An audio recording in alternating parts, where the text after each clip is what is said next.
প্রশাসনের সুশাসনের জন্য এবং দেশের অগ্রগতির জন্য, বিনিয়োগের জন্য, কর্মসংস্থান সৃষ্টির জন্য, মানুষের দারিদ্র দূর করার জন্য অবশ্যই ঐক্যমত দরকার। সকল এই নিষেধাজ্ঞা তাদের নিজেদের তাগিদেই আপনার ওঠা না। বিদেশিরা অনেক সময় মনে করে বিদেশিরাই বোধহয় জোর করে কিংবা বিদেশি প্রতিষ্ঠান জোর করে নিষেধাজ্ঞা, না, এটা হবে না, এইটা হবে না। তারা মাঝে মধ্যে লিড সার্ভিস, কিন্তু নিষেধাজ্ঞা উদ্যোগ করার জন্য স্বদেশে আন্দোলন করতে হবে, দাবি তুলতে হবে। আমি মনে করি আমার দল যারা, তারা বিভিন্ন একাধিক পদক্ষেপ নিতে পারে এই নিষেধাজ্ঞা উদ্যোগের জন্য। এক, যে দেশের সরকারের কাছে আবেদন করবে নিষেধাজ্ঞা তুলার জন্য, এই আপনার তারেক রহমান সরকারের কাছে ওরা যদি রিজেক্ট করে তবুও ইট ইজ এ অ্যাডভান্টেজ। তারা কোর্টে যান, রিট পিটিশন করবে, বিভিন্ন কোর্টে গিয়ে আপনার রিট করবেন, এবং তাতেও আপনার এই যদি না করে তাহলে জনগণ জানবে। আর আওয়ামী লীগের শক্তি হচ্ছে। নমস্কার, আমাদের সঙ্গে এই মুহূর্তে টেলিফোনে সংযুক্ত আছেন বাংলাদেশের সাবেক পররাষ্ট্র তথা বিদেশ মন্ত্রী এ.কে আব্দুল মোমেন। এ.কে আব্দুল মোমেনের বড় পরিচয় হচ্ছে যে তিনি পররাষ্ট্র বিষয়ে একজন বিশেষজ্ঞ ব্যক্তি এবং আওয়ামী লীগের রাজনীতির সঙ্গে দীর্ঘদিন সংযুক্ত, এবং শেখ হাসিনার সঙ্গে তিনি দীর্ঘদিন কাজ করছেন। এবং এই মুহূর্তে তিনি দলের তরফে যে কাজটি করছেন সেটি হচ্ছে যে তিনি আন্তর্জাতিক দুনিয়াতে বিভিন্ন সংগঠন প্রতিষ্ঠানের সঙ্গে নিয়মিত যোগাযোগ রাখছেন এবং তাদেরকে কনভিন্স করাচ্ছেন যে কিভাবে আওয়ামী লীগকে অন্যায়ভাবে তাদের কার্যক্রম নিষিদ্ধ করে রাখা হয়েছে বাংলাদেশে। তো মিস্টার আব্দুল মোমেন এই মুহূর্তে আমেরিকার নিউ ইয়র্ক শহর থেকে আমাদের সঙ্গে সংযুক্ত হয়েছেন, যদিও উনি বিভিন্ন সময় কাজের সুবাদে আমেরিকার বিভিন্ন শহরে থাকছেন এই কাজগুলি করার জন্যে। তো আমরা তার সঙ্গে কথা বলবো যে আওয়ামী লীগের এই নিষেধাজ্ঞা প্রত্যাহারের বিষয়টি এখন ঠিক কোন জায়গায় বা আন্তর্জাতিক দুনিয়া কি ভাবছে। মিস্টার মোমেন, আপনাকে অনেক স্বাগত জানাই ওয়ালে। আমি জানি যে আপনি খুবই ব্যস্ত সময় কাটাচ্ছেন, যেহেতু আপনার দলের বিষয়ে আপনাকে অনেক বেশি গুরুত্বপূর্ণ ভূমিকা পালন করতে হচ্ছে বিদেশে। তো আপনি যদি আমাদেরকে একটু বলেন যে এ পর্যন্ত আপনাদের অগ্রগতি কতটা, এবং আপনারা কতটা আশাবাদী যে আপনাদের উপরে যে কার্যক্রমের উপর নিষেধাজ্ঞা সেটা প্রত্যাহারের ব্যাপারে আপনারা ঠিক কতটা আশাবাদী এই মুহূর্তে? আপনাকে অসংখ্য ধন্যবাদ, এবং সেই সাথে আপনার শ্রোতাদেরকেও ধন্যবাদ। মূলত আমি ব্যক্তিগতভাবেই ব্যক্তিত্ব উদ্যোগেই কাজ করছি। তবে হ্যাঁ, আমি বিশেষ একটা কাজ শুরু করেছিলাম যখন আগের সরকার, এই ইউনূসের অন্তর্বর্তী সরকার, জালিম সরকার যে অপকর্ম করেছিল, আপনার বিচারের নামে প্রহসন, তার প্রতি মিথ্যা বানোয়ার কাহিনী প্রপাগান্ডা করেছে, তার বিরুদ্ধে একটা আপনার শক্ত অবস্থান নিয়েছে এবং বিভিন্ন দেশকে জানিয়েছে। এখন নতুন সরকার এসেছে, হ্যাঁ, তো আমি আশা করছি পরিস্থিতি ফিরে না,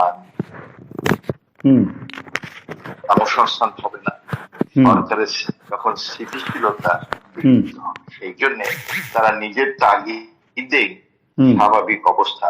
আর তাছাড়া ইউনূস সরকার করেছে বিভিন্ন রকম বিভিন্ন চুক্তি সব করেছে, যার ফলে এই নতুন সরকার এইগুলো হ্যান্ডেল করতে খুব কষ্ট হবে, চ্যালেঞ্জিং হবে। তখন তাদের জাতীয় করতে হলে সব দলের মতের লোক নিয়েই করতে হবে। আর সেখানে আওয়ামী লীগ যারা 50 থেকে 60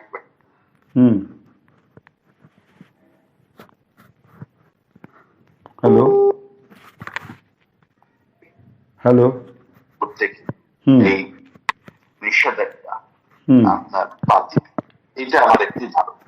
আর যে জিনিসটা বলতে চাচ্ছিলাম যে 1975 সালের পরে আওয়ামী লীগের যে দশা হয়েছিল, বর্তমানে 224 সালের পরে সেই আওয়ামী লীগের সুনামি এসেছে, কিন্তু এখন আওয়ামী লীগ ঘুরে দাঁড়ানোর অনেক অনেক ভালো সম্ভাবনা আছে এবং আমার বিশ্বাস। আমি এখানে বলতে চাই যে 75 পরে আওয়ামী লীগ খণ্ডিত বিখণ্ডিত হয়ে গেছে। হুম 81 সাল পর্যন্ত শেখ হাসিনার ফেরত না আসা পর্যন্ত দলটা হুম আপনার খুব দুর্বল ছিল। হুম আর বিদেশেও তখন আওয়ামী লীগের খুব আপনার সমর্থক ছিল না। হুম 1971 স্বাধীনতা যুদ্ধে আওয়ামী লীগের সপক্ষে হাজার হাজার লোক হুম আপনার স্বাধীনতার সপক্ষে হুম আওয়ামী লীগের সপক্ষের লোক ছিল, কিন্তু হুম 75 এরকম ছিল না। হুম হুম আচ্ছা 2024 পরে 2026 বলেন, হুম বহু আওয়ামী লীগ সমর্থক প্রবাসে আছে এবং অনেক শক্তিশালী। হুম আগে আমার নিজের ব্যক্তিগত পরিপ্রেক্ষিতে বলছিলাম, আমি 1981 সালে আমি একটি কমিটি ফর ডেমোক্রেটিক বাংলাদেশ তৈরি হুম করি। আর তৎকালীন সামরিক সরকার আমাকে সরকারি চাকরিচ্যুত করেন, তার কি অর্ডার নাই। কিন্তু তখন আন্দোলন করার জন্য আমি লোক পেতাম। আমি নিজেই একটা বুলেটিন বের করতাম। আমি শিক্ষক, ইউনিভার্সিটির শিক্ষক। আমার ছাত্রছাত্রীরা কিছু আমাকে কাট এন্ড পেস্ট করে ওই বুলেটিনটা, বাট এটা খুব বেশ নাম করে। 1988 সালে আমি বাংলাদেশের উপর একটা শুনানি আয়োজন করি ইউএস কংগ্রেসে, এবং এটা রিয়েলি আপনার এফেক্টেড আপনার এই ইয়াশা সরকারের সরকার। কিন্তু এখন আমার যারা বন্ধু বান্ধব ছিল কংগ্রেসম্যান, সিনেটররা সব অনেক মরে গেছে। আর এখানে যারা আছেন আমাদের বাঙালি, তাদের সাথে ওদের পারিবারিক ব্যক্তিগত সম্পর্ক, তো এইটা একটা দেখি খারাপ দিক।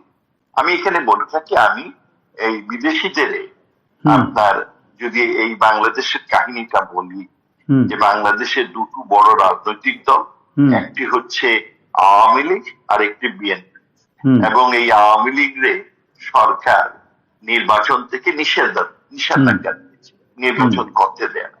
আমি তাদের বলি যে এখন আমেরিকাতে দুটো বড় দল, একটা ডেমোক্রেটিক পার্টি, একটা রিপাবলিকান পার্টি। সম্প্রতি রিপাবলিকান পার্টির সরকারে আছেন, তাদের অনেক রকম অপকর্মের কারণে মনে করা হচ্ছে মিড টার্ম ইলেকশনে আপনার ডোনাল্ড ট্রাম্পের ভরাডুবি হবে। আর ভরাডুবি যদি হয়, ডেমোক্রেটিক জিতে যাবে, আর জিতলে পরে আপনার তাকে ইমপিচ করার জন্য হয়তো প্রস্তাব আনে। সেই জন্য আপনার এই ট্রাম্প সাহেব যদি যে কনজারভেটিভ ডেমোক্রেটিক পার্টিকে উনি কি করে দেন, বাতিল করে দেন, নিষেধাজ্ঞা দেন, তাহলে তো উনি সহজেই, আমেরিকান জনগণ এই ধরনের কোন সিদ্ধান্ত গ্রহণ করে না, বাতিল নিষেধাজ্ঞা। কিন্তু বাংলাদেশের আমার দুঃখ হয়, বাংলাদেশের বৃহত্তর জনগণ সেই নিষেধাজ্ঞা দিল এবং গ্রহণ।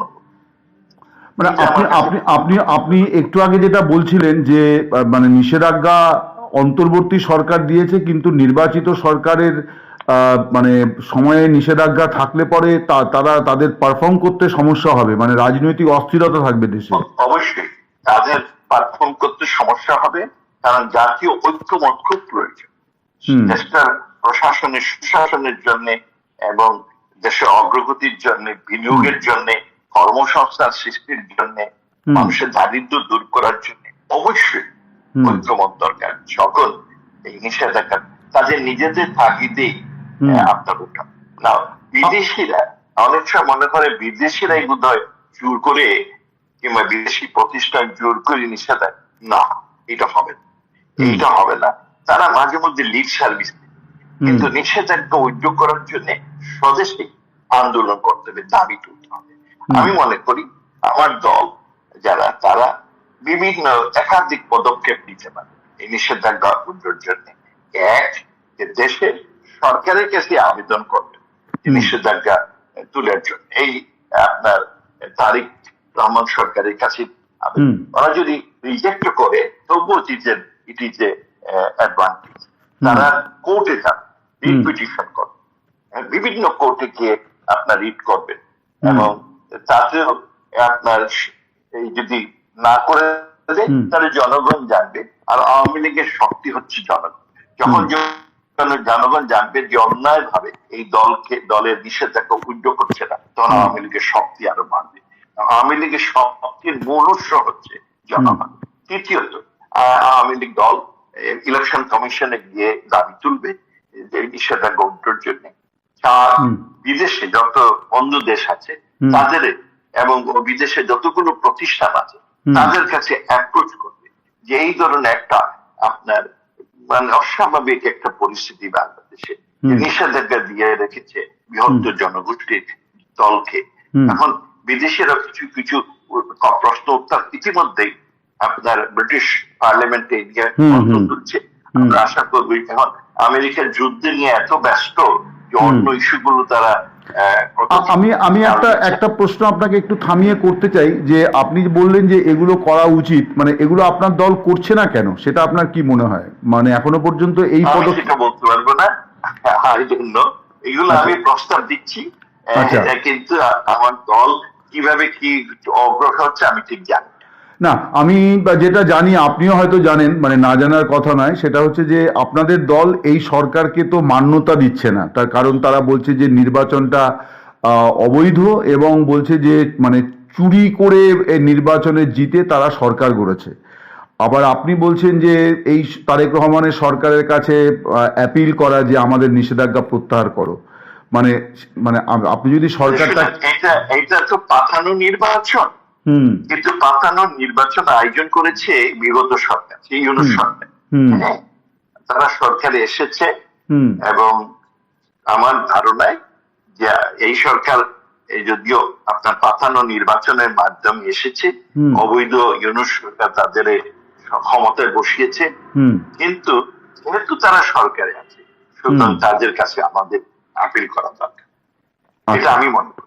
না, আমি বুঝতে পেরেছি যে আপনি বলতে চাইছেন, আপনি শুধু নন, এটা অনেকেই হয়তো প্রকাশ্যে বলছেন না, কিন্তু অনেকেই মনে করেন যে সরকারের নির্বাচনের বৈধতা আছে কিনা সেটি আরেকটি বিষয়, কিন্তু সাংবিধানিকভাবে রাষ্ট্রপতির কাছে শপথ নিয়ে মন্ত্রিসভা গঠিত হয়েছে, ফলে এখন তারাই রাষ্ট্রের পরিচালক, ফলে আইন কানুন সংবিধান যে কোনো বিষয় তাদের কাছেই মানে যেতে হবে, এবং এটা তো একটা গণতান্ত্রিক শাসন ব্যবস্থার তাই নিয়ম যে অপছন্দের, আপনি তাই মনে করেন? হ্যাঁ, এটা অনেকেই মনে করেন যে অবৈধ আপনারা মনে করেন যদি, তাহলে তখন আপনার নিষেধাজ্ঞা ওঠার পরে আপনি দাবি তুলেন আর তাড়াতাড়ি নির্বাচন দেওয়ার জন্য। আমি বুঝতে পেরেছি যে আপনি সেটা বলতে চাইছেন যে সরকার ফলে তার কাছেই যেতে হবে, কারণ একটি সরকার নিষেধাজ্ঞা বলবৎ করে গিয়েছিল আর একটি সরকারের কাছে গিয়ে বলা যে এটা অবৈধ, এটা প্রত্যাহার করা হোক। আপনার বক্তব্য খুব সহজ বলে এটাই আমার পজিশন। আমি বুঝতে পেরেছি, আমার মনে হয় আপনার বক্তব্য। আমি দ্বিতীয় একটি প্রসঙ্গে আমি যেটা বলতে চাচ্ছিলাম যে আওয়ামী লীগের এবারে ঘুরে দাঁড়ানোর সুযোগ অনেক বেশি। 75 সালে থেকে ঘুরে দাঁড়াতে 21 বছর লেগেছে, কিন্তু বর্তমানে এই যে পরিস্থিতি, হ্যাঁ, আওয়ামী লীগের ঘুরে দাঁড়ানো অনেক বেশি সম্ভাবনা। তবে আমাদের কিছুটা ধৈর্য ধরতে হবে এবং খুব ধৈর্য ধরতে হবে, কিছু নিজেদের সংস্কারও করতে হবে। অনেক ধন্যবাদ, আপনি ভালো